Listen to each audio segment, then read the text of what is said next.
이 그림을 보면 제가 설명한 독도 동영상을 보신 분은 아마 무엇가 좀 닮았다 이런 느낌 들 겁니다. 독도 14에 거의 같은 그림이 있습니다. 색깔만 약간 바꿨습니다. 초점이 다르기 때문에. 그때는 한국이 독도를 했다는 그 사실이 어떤 의미를 가지고 있는가 그걸 생각해 봤고, 이것은 독도 폭격이 두 번 일어났는데 한 번은 사람이 많이 죽었고 한 번은 또 사람이 안 죽었습니다. 그런데 독도 참사 그 자체보다도 그 자체의 논리상의 의미는 독도 6에 있고, 그 자체보다도 여기서는 독도를 폭격 훈련장으로 결정하는 그 결정을 하는 과정에서 일본의 역할이 어땠을까? 그걸 한번 물어보기 위하여 지금 설명하는 겁니다. 답은 없습니다. 물어보는 겁니다. 그리고 짐작은 있습니다. 세 번 그런 결정을 했어요. 첫 번째, 스캐핀 17785 요것으로 한번 그런 결정을 했습니다. 이런 게 나오는데, 이게 47년 9월 달에 이런 결정을 한번 했습니다. 그 다음에 51년 7월에 요런 결정을 했는데, 사실은 이것과 이것은 같은 결정이며, 이 내용은 rescission 한 것은 원천무효라는 뜻인데, 원래 이거 결정을 처음부터 없었던 것으로 하고 요렇게 결정한 것으로 한다. 따라서 원래 이렇게 말했지만 사실은 이렇게 말해야 되는 것이었다. 뭐 이런 뜻입니다. 그 내용이 대부분 같고, 보태에 넣은 것은 이렇게 그린으로 하고 조금 꽂힌 것은 밑줄을 이렇게 쳐서 이것과 요 위 부분과 요 아래 요까지가 위입니다. 요 위 부분과 요 아래 부분의 다른 점을 그렇게 표시했습니다. 그렇게 두 번 결정을 했고, 그 다음에는 일본 관보에 의해서 한번 결정을 했습니다. 일본 관보에 나타난 결정입니다. 요 결정입니다. 요 결정입니다. 그러면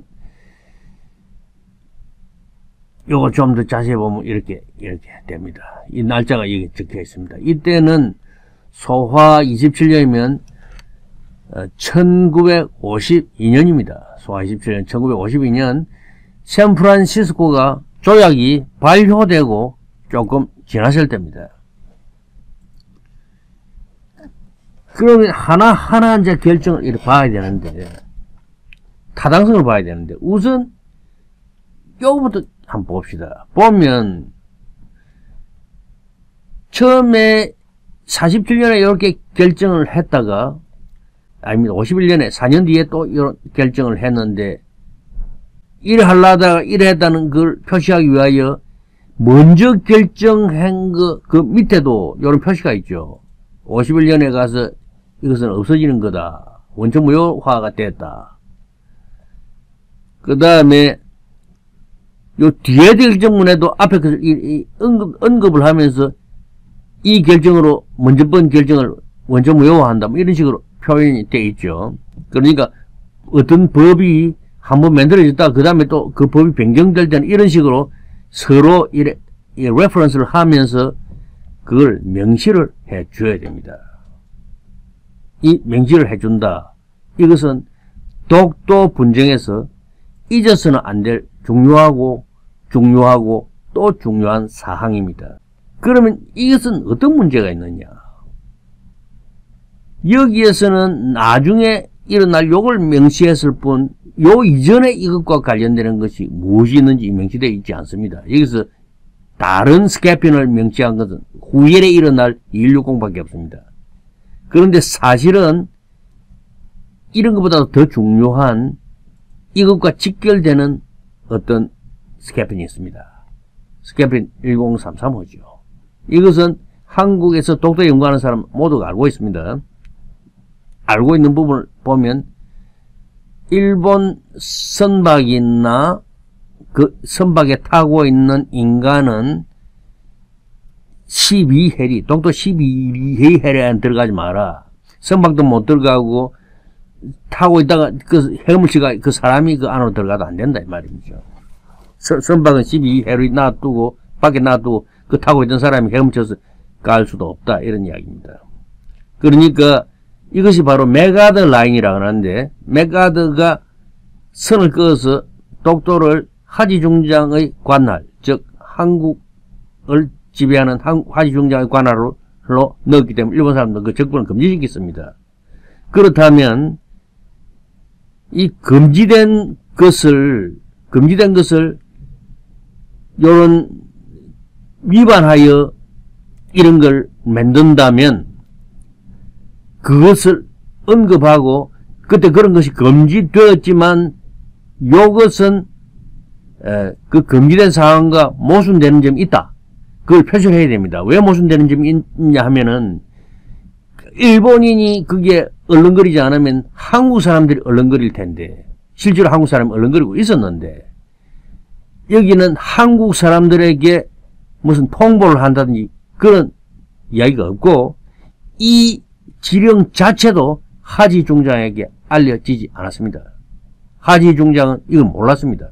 하지중장은 계급은 맥카트 보다 밑에고 또 한국을 관리할 때 맥카트에게 상의를 하는 그런 처지였지만은 한국에서 일어나는 일의 보고는 외무성에 직접 보고를 했습니다. 그럼 이게 관리상의 구역이 서로 다른 것이고 맥카트도 하지중장이 하는 일을 함부로 할 수 없는 그런 위치에 있는데 하지중장에도 알리지 않았으니까 이거는 불법이죠. 1033호를 지적하지 않았고 불법입니다. 이걸 다시 한번 들여다보는데 일본 선박이나 일본 인간은 독도에 접근하지 마라. 하지만 이것은 ultimate determination of national jurisdiction 그러니까 영유권을 최종적으로 결정하는 것과 전혀 연관성이 없다. 요런 표현이 있습니다. 요 부분은 한국 학자들이 보기 싫어하는 부분입니다. 요 이야기하면 아무도 안 듣고 길을 막으려고 합니다. 일본 사람들은 이런 걸 가지고 한국 사람들이 독도 영유권을 주장하는 것을 보고 요까지 읽어봤나 하고 이렇게 놀리고 있습니다. 놀림감의 대상이기도 합니다. 하지만은 이런 문맥에서 그거는 그거고 독도 폭격의 문맥에서는 이것이 대단히 중요한 스캐핑 지령서입니다. 그럼 이 무효죠. 그럼 이것도 무효죠.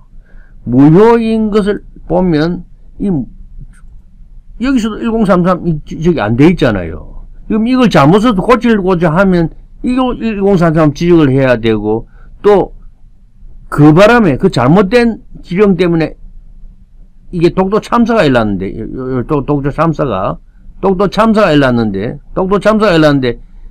흡사 독도 참사 일어나지 않은 것처럼 한국인을 보호하는 장치가 여기서는 아무도 명시되어 있지 않습니다. 오히려 일본을 더 보호하려고 하고 있어요. 요 이제 무엇이 바뀐지 보면 요 보면 우선 독도의 경도가 요 잘못됐는지 어느 것이 옳은 건지 저는 관심이 없고 모릅니다. 알고 싶지도 않습니다. 요렇게 고쳐나가고 그 다음에는 이것이 일본 사람들을 보호하는 구역 사전에 폭격 훈련이 있으면 사전에 일본 사람들이 알려줘야 되는 그 지역의 이 범위를 38도이던 것을 40도로 높여놨습니다. 그러니까 일본 사람들의 보호 조치를 더 강화한 거죠. 그럼 1033호에서 일본 사람들 가지도 않는 곳인데 왜 일본 사람들을 보호하려고 이렇게 자꾸 하는 것인지 이 좀 이상하지 않습니까? 그 말도 안 되는 것이고 아주 비인도적입니다. 비인도적. 한국 사람들이 여기서 죽었다는 사실을 전혀 무시하고 있습니다. 그 사이에 하나의 변화는 있었습니다. 변화가 뭐냐면은 1949년 11월 13일부터 그 이전까지는 독도가 한국 것인 것 같다는 그런 추측하에서 진행되던 샌프란시스코 조약 그 현장에서 이때부터는 독도가 일본 것이 그 같다는 그런 분위기가 있었습니다.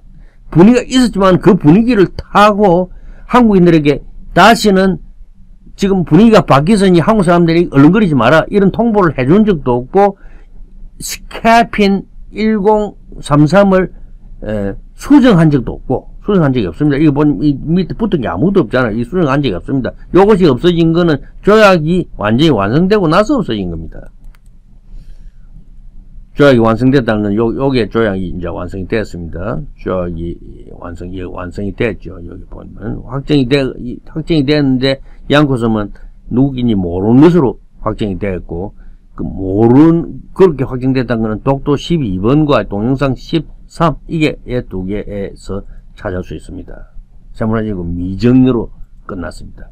그리고 요 세월까지는 미정이 될지 확정이 될지 아무도 몰랐습니다. 그런 상황에서 이런 걸 했는데 아직 확정되지도 않은 일을 가지고 아무런 조치도 없이 그대로 이어받았다. 이것도 무효죠. 불법이고 무효이고 불법이고 무자비한 그런 짓이었습니다. 여기까지의 일에 일본 사람들은 아무런 역할을 안 했으면 좋겠는데 어쩐지 한 것 같은 느낌이 들어서 지금 이 동영상을 제작하고 있는 겁니다. 그 뒤에 변영태는 분명히 독도 참사에 대해서 언급을 했고 그 뒤에 평화선이 꺼졌고 그 다음에 샌프란시스코 조약이 정식으로 발효를 했습니다. 이렇게 발효를 했죠. 샌프란시스코 조약이 발효함으로 해서 무슨 일이 일어났냐면은 연합사가 해체가 됐습니다. 연합사가 해체되고 미군은 그때까지 연합군이 어떤 지위가 주일 미군으로 일본과의 새로운 조약에 의하여 주일 미군으로 입장이 바뀌었습니다. 그러니까 요것과 함께 과거의 모든 스캐피는 전부 없어집니다. 하나도 안 씁니다. 그리고 지금 관보 73호에서 미군에게 제공하는 시설 이거는 일본 사람들이 주일 미군을 위하여 제공하는 종합적인 일본 정부의 조치입니다. 일본 정부의 조치인데 미국과의 완전한 협약에 의한 어그리먼트를 표시한 것인지 독도 훈련 부분이 아니면 일본 정부의 일방적인 조치로 이렇게 여기 있는 걸 그대로 이렇게 베껴 써 나온 것인지 그것은 아직까지 저는 모릅니다. 이 내용은 일본 외무성 사이트에 자기들이 독도 영유권을 가지고 있다는 이유의 하나로 지적해 놨습니다. 그때 우리가 독도 미군 훈련장으로 독도를 제공한 것은 독도가 일본 땅이었다는 증거다. 뭐 이런 식으로 이렇게 생각하고 있는데 좀 더 확대해서 보면 이렇는데 이 소화 27년 1952년을 뜻하고 52년입니다. 뜻하고 이 관보 73호 이런 식으로 해가지고 이러한 언어로서 이 원문은 얼마든지 찾을 수 있습니다.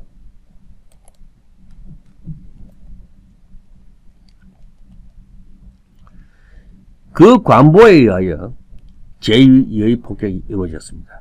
다행히 사상자는 없었습니다. 사상자는 없었고 그때 홍순칠 23세대는 홍순칠 깜짝 놀랐을 뿐이죠.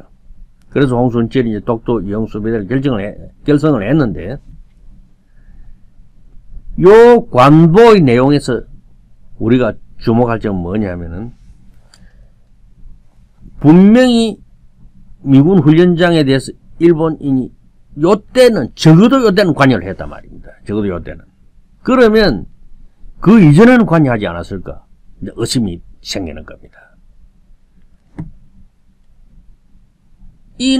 미국 이런 스캐핀이 1778로 이런 게 만들어진다는 것은 미군이 이것을 존재를 안다면 이걸 만들 이유가 없습니다. 이것을 만드는 사람들 중에 미국인은 이것을 모르고 있습니다. 그럼 일본 사람들은 알았을까? 요게 그 힌트가 나옵니다. 일본은 연합사의 필요에 맞는 능력을 보유한 인력을 제공할 것. 그러면 일본은 평생교육제라는 거 우리 잘 알고 있는데, 그때 긴 점령기간 동안 1945년부터 1952년까지 7년 동안 일본이 지배하는, 미군이 일본을 지배하는 그 기간 동안 집중팔구 일본의 관리들은 같은 사람이 계속 자기 나라에 충성하면서 그 연합사에서 일을 했을 것으로 짐작합니다. 일본 사람들 습관을 볼 때. 하지만 미군은 군인들입니다. 군인은 빙빙 돌아야 되고 해외에 어느 정도 근무하고 나면 집으로 가야 됩니다. 가족이 없는 곳에서 살고 있죠.